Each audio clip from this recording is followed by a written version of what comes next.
ويوم عرفة هو يوم العتق من النار، فيعتق الله تعالى من النار من وقف بعرفة، ومن لم يقف بها من أهل الأمصار من المسلمين. فلذلك صار اليوم الذي يليه يوم عيد لجميع المسلمين في جميع أمصارهم لاشتراكهم في العتق والمغفرة يوم عرفة. وإذا وافق يوم عرفة يوم الجمعة كان له مزية عن سائر الأيام من وجوه متعددة، منها أنه اجتماع اليومين اللذين هما أفضل الأيام، ومنها أن ذلك يوافق حجة النبي صلى الله عليه وسلم، ومنها أن الجمعة فيها ساعة محققة الإجابة. ويوم عرفة من الأيام التي يستجيب الله فيها الدعاء، وخير الدعاء دعاؤها. قال صلى الله عليه وسلم: خير الدعاء دعاء يوم عرفة، وخير ما قلت أنا والنبيون قبلي لا إله إلا الله وحده لا شريك له، له الملك وله الحمد وهو على كل شيء قدير. فاجتمع لكم يا مسلمون في هذا اليوم نسائم الخير والرحمات، ونفائس المنح والبركات، وعظائم الجود والعتق والنفحات، وموجبات المغفرة وإجابة الدعوات. فإذا جمعتم من كل ذلك دعوة الصائم التي لا ترد كان ذلك أدعى للاجتهاد في الدعاء والتضرع لرب البريات.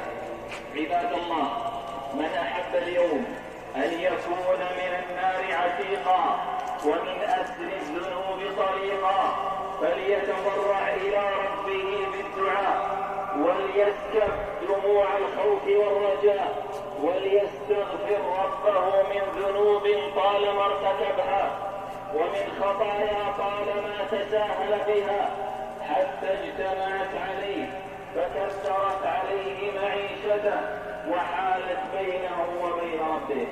فأظهروا يا عباد الله في هذا اليوم التوبة والاستغفار والتذلل والانكسار والندامة والافتقار والحاجة والاضطرار. ولو بقيت اليوم يا عبد الله في المسجد أو محراب البيت عاكفا على الدعاء والتهليل والتكبير والذكر والاستغفار حتى غروب الشمس لم يكن هذا كثيرا.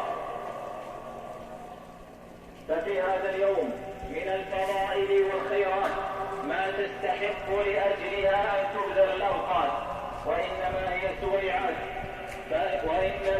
سويعات محدودة ولحظات يسيرة معدودة ستمضي وتنقضي. فهنيئا لمن أودع فيها حاجاته وأسال فيها دمعاته وأظهر فيها إلى الله افتقاره وتضرعاته. فإياك أن تكون في هذا اليوم عن الله منشغلا أو لغير الله راجيا ومؤمنا.